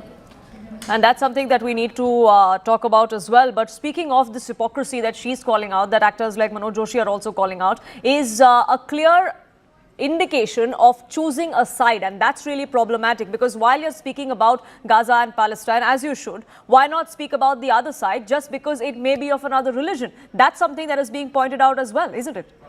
Absolutely, Poonam. Now, I don't really know what's worse here, to pick a side or to not know which side to pick, right? I mean, perhaps that's exactly what the conversation here is, that if only by way of asking questions and only by dialogue will you know what is really happening in the world. Are people just not interested? Do they not care enough? Is that the problem? Is apathy the problem here? Or are we too comfortable, like you mentioned earlier also? Maybe perhaps a lot of celebrities think that they don't want to be dragged into this. They don't want to receive the kind of flag that, of course, when you voice your opinions on social media, it's part and parcel. It comes with the territory. Perhaps they just don't care enough. So that's something that's also a major element of this entire conversation. Absolutely. We do hope that this conversation is taken forward and that many others within the industry come out and take a stance as well. For the moment, though, Hem, thank you so much for getting us the latest. Shifting focus now to a major step that has been taken by the Andhra Pradesh government, and it's a move that's aimed to integrate traditional Indian medicine with modern medicine. The Andhra Pradesh government has now cleared the way for Ayurvedic practitioners to perform certain surgical procedures. Officials say that this move is aimed at expanding healthcare access and integrating traditional medicine into modern practice. But this decision has now sparked sharp criticism. The Indian Medical Association has come out and raised strong objections, warning that allowing Ayurvedic doctors into operation theatres could put patients at risk. The IMA insists that the surgery must remain the domain of trained allopathic surgeons, while supporters will argue that this could actually help bridge the gap, especially in rural healthcare, especially in government-run hospitals where you do not have enough staff. But this is something that the IMA does not see eye to eye with as far as the Andhra Pradesh government's proposal is concerned. What exactly is going to be the outcome of this, we'll have to wait and watch. But the Andhra Pradesh government has come out and said that Ayurvedic doctors will be allowed to perform 58 types of surgical procedures. They've also gone on to list what these procedures will be. Several of them are allowed by the government, much to the objection of the Indian Medical Association, which has come out and said that modern medicine and Ayurveda do not go hand in hand, and this could not only cause confusion but also put patient safety at risk. The IMA has gone on to say that this would be a huge blunder, in fact, and that they have written to the Union Health Minister and the Prime Minister as well about this particular issue and are seeking a response from them to stop what's going on in the Andhra Pradesh and the Andhra Pradesh healthcare system. Ramana, my colleague, now joins us, getting us more details on this. Ramana, as far as the Andhra Pradesh government is concerned, they are seeing this as a plus point. They are seeing that there are only pros and no cons, really, of trying to bridge this gap. But are there any objections or any support that has come in from political parties in Andhra Pradesh on this? Yeah, Poonam, as you said, the government of Andhra Pradesh is looking at it as a pros only, because all the Ayush doctors who is related to this Ayurveda and all, they are allowed to do the surgeries. And they have classified the different of surgeries, like they can do general surgery, they can do ENT surgery, they can do eye surgery. There is some list of surgeries which they can go for surgeries, in fact. So accordingly, recently Health Minister Satya Kumar has announced the same, and accordingly he wanted to provide all the facilities, all the infrastructure in the government medical colleges which belongs to Ayurveda and all. So it is creating a lot of confusion in the state of Andhra Pradesh. IMA, Indian Medical Association, is definitely they are against for the government decision. They are saying that without having any proper experience and all, how they can undergo the surgeries and all. That's what exactly version from the IMA, and even the Ayurvedic doctor says it's one of the plus point for them. They can go for further surgeries and all. Definitely it helps the doctors in the rural area who is working in the rural areas. Even in the rural areas also, they can go for the surgeries and all. That's what exactly version from the Ayurvedic doctors and all. The doctors, and even IMA is very much against for this government decision, and accordingly they wanted to, in fact, they are not yet announced any plan of action, but as of now they are saying that if the government will complete the concrete development, definitely they will go for the further proceedings. Like if they want to put agitation, they wanted to make agitation against the Andhra Pradesh government decision. And have to see, as of now, the government not yet came with a black and white, like any GO, any position kind of a thing. This is announcement from the minister. So further, they can go for, definitely there will be this consequential government will come with the proper details on this particular decision. Right. Right. Ravana, thank you so much for getting us the latest on that. We'll, of course, keep an eye out on what transpires next in this particular case. Shifting focus now, though, to some more breaking news that's coming in on this edition. This is coming in from the Delhi High Court, which has granted the centre 10 days to file a detailed response on when the GST Council could urgently meet and discuss GST rates on air purifiers. Remember, the High Court had asked the central government to reduce the GST on air purifiers and treat it as a medical device and not as a luxury, which is why they wanted the GST, which is now at 18% on air purifiers, to be reduced or made completely free of GST. This comes in the backdrop of the air emergency that we face in the national capital every single winter. This winter has been no different. Hearings have been taking place both in the High Court and in the Supreme Court over this health emergency and the crisis that we face because of the smog-filled air in the national capital. One of the solutions that was discussed and something that came up on which now the centre has to respond is that whether GST on air purifiers can be either cut down from 18% or removed altogether. A response has now been sought by the Delhi High Court. A 10-day timeline has also been set by them for the centre to respond to this particular request of theirs.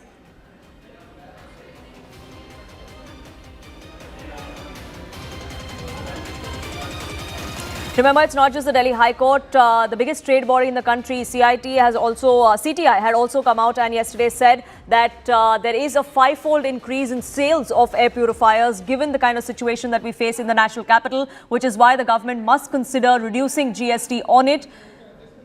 Now that hearing, that issue has come back up in the High Court, the Delhi High Court here, where now a timeline has been set for the centre. They cannot be dilly-dallying anymore on what stance they take over this issue, because a 10-day timeline has been set for the central government by the Delhi High Court to respond as to whether or not GST on air purifiers can be cut, whether the GST Council can meet, whether they'll meet urgently to address this issue. All of these answers are now sought by the Delhi High Court.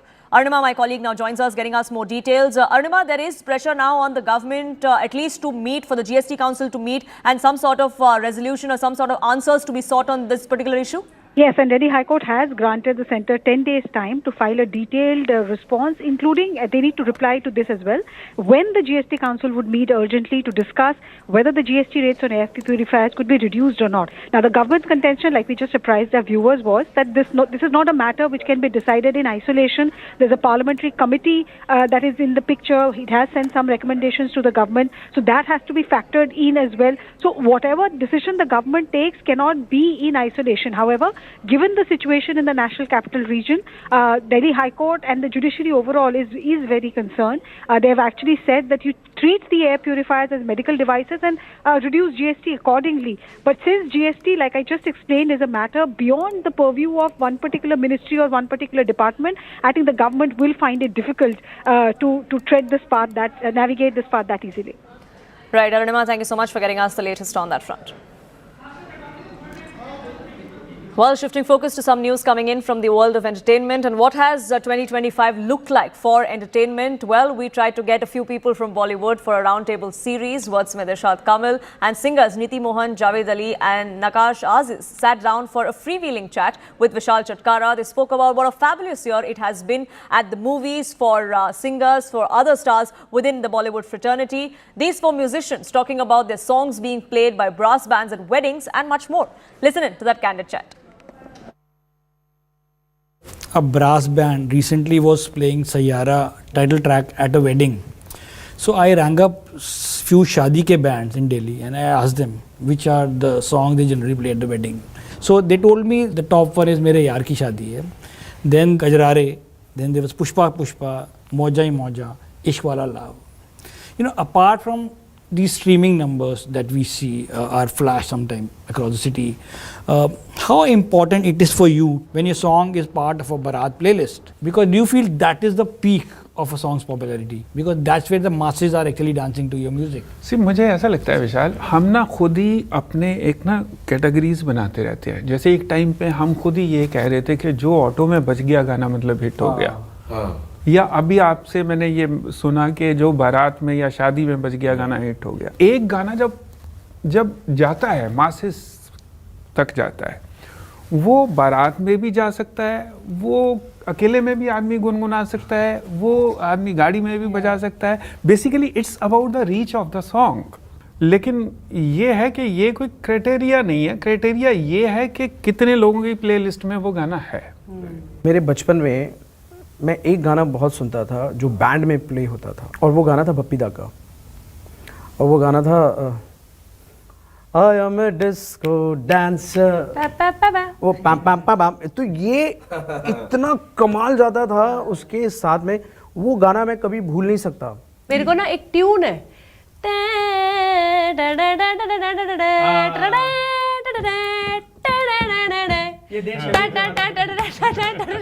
is my favorite. मुझे लगता है उसमें कोई गाने की जरूरत नहीं, लेकिन वो पता है कि वो जब बजेगा That is my favorite. शहनाई नागिन में चला जाता ना वो. नागिन दो मिक्स हो गए. वो एक मेडली बन जाता. Medley. I like those kind of things. जो शादी band. That is my childhood memory कि ये जब बजते हैं किसी दूसरी गली में बजते थे, हम जाके खड़े हुए किसकी शादी भाई, खाना मिलेगा, ये जाके आइसक्रीम खाते थे. वो जो ना फिलर आता है ना टैम पैम पैम, तो उसके साथ में इतना करेक्ट जेल होता था ना. फिर एक गाना सिंगर्स थे ना, तो हमें वो फिल्स वगैरह याद रह जाते थे. एक गाना मुझे ना अमित त्रिवेदी का वो वाला गाना जो तौबा तेरा जलवा, तौबा तेरा प्यार, तेरा इमोशनल अत्याचार. डांग डांग डांग डांग डांग डांग.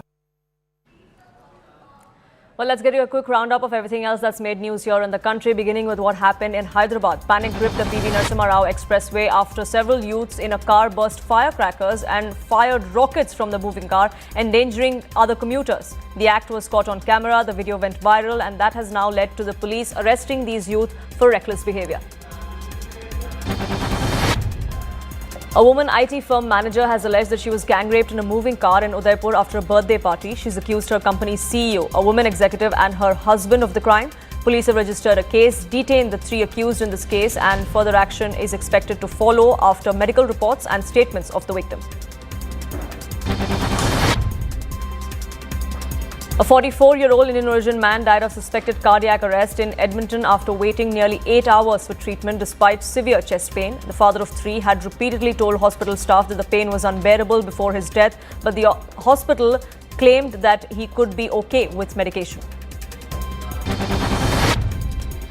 Chaos erupted at Kailash Kher's concert in Gwalior as fans jumped barricades and climbed the stage, forcing the singer to stop mid-performance. An upset Kher slammed the crowd for behaving like animals and walked out, citing lack of security at the venue. PMK's internal rift deepens as Junior Ramadan sacks veteran leader and honorary president G.K. Mani for anti-party activities. The move comes amid open factional war, with senior Ramadan's camp warning legal action over alliance talks.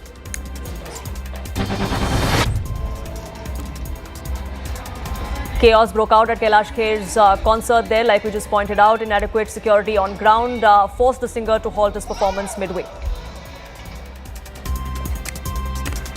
That's all we could pack in for you in this edition, but news and updates continue on CNN News 18. Shivani joins you next.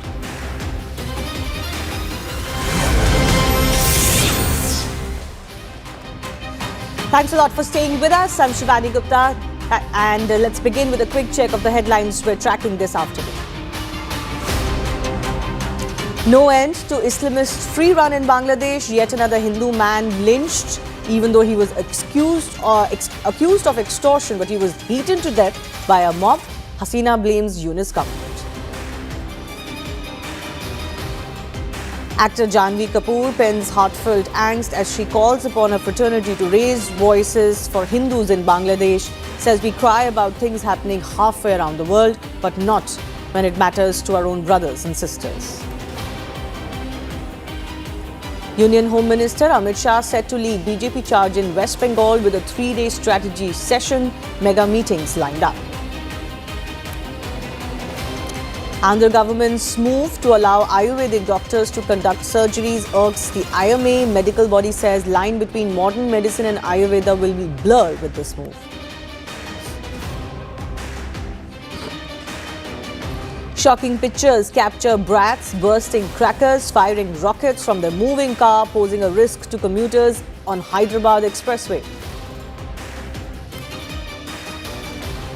Himachal Pradesh medical services hit after resident doctors go on a statewide strike to protest the expulsion of the doctor who was caught on cam brutally thrashing a patient. CM Sukhu doubles down, condemns the strike.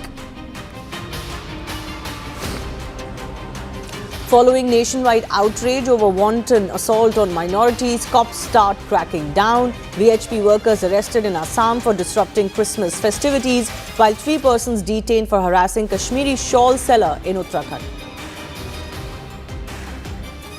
In a shocking incident from a city famed for its etiquette, locals seen rushing off with flower pots from the Rashtra Prerna Sthal in Lucknow shortly after being inaugurated by PM Modi. And a 20-year-old Indian student, Shivank Avasthi, shot dead near the University of Toronto's Scarborough campus in Toronto.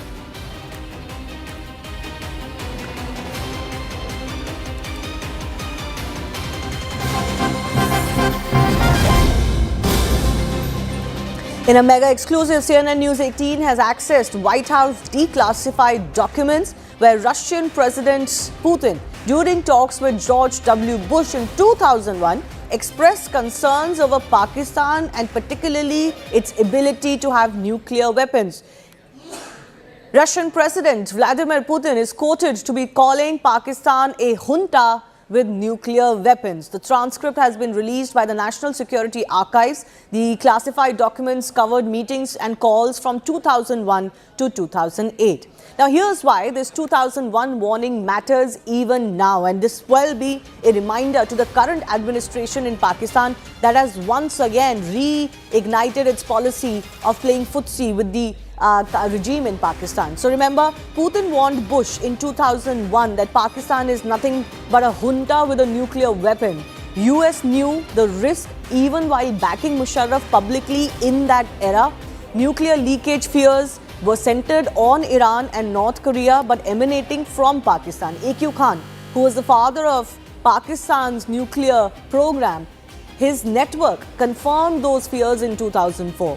History shows US-Pakistan ties often ignore proliferation risks. Trump's outreach even today mirrors earlier strategic compromises that America has made with Pakistan just because of geostrategic concerns. Now, Munir's engagement, which is seeking legitimacy and aid and leverage, is a reminder that US could be making the same mistake all over again. Let me go across to my colleague Anand Narasimhan, who's also joining us. What a timely reminder, Anand, to Donald Trump and his administration. Yes, this is something which is an open secret. The Indian authorities, good afternoon to our viewers and good afternoon, Shivani.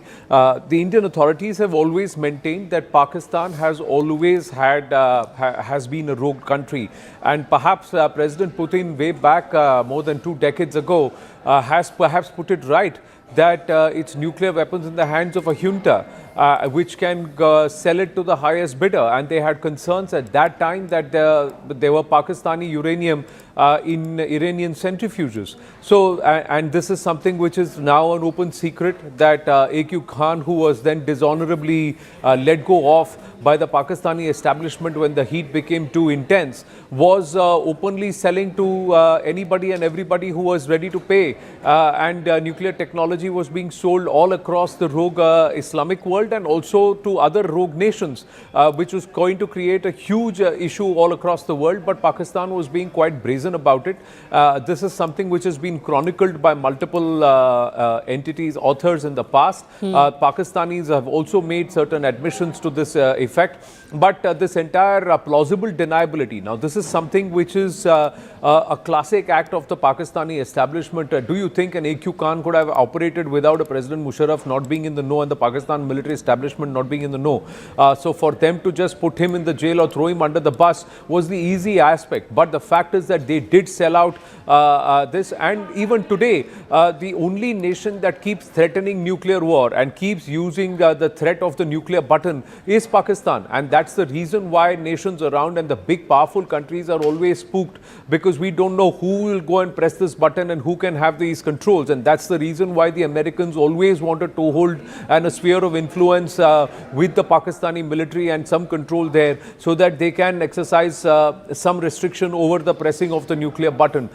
This is something which the Americans now will have to face, because what they did is they empowered Pakistan with nuclear technology when Bharat tested its and became nuclear enabled. But they forgot that the Bharatiya responsibility and the restraint that would be shown, and Bharat is a signatory to the non-proliferation treaty. Pakistan is not. China is not. So these are all issues which now will come front and center.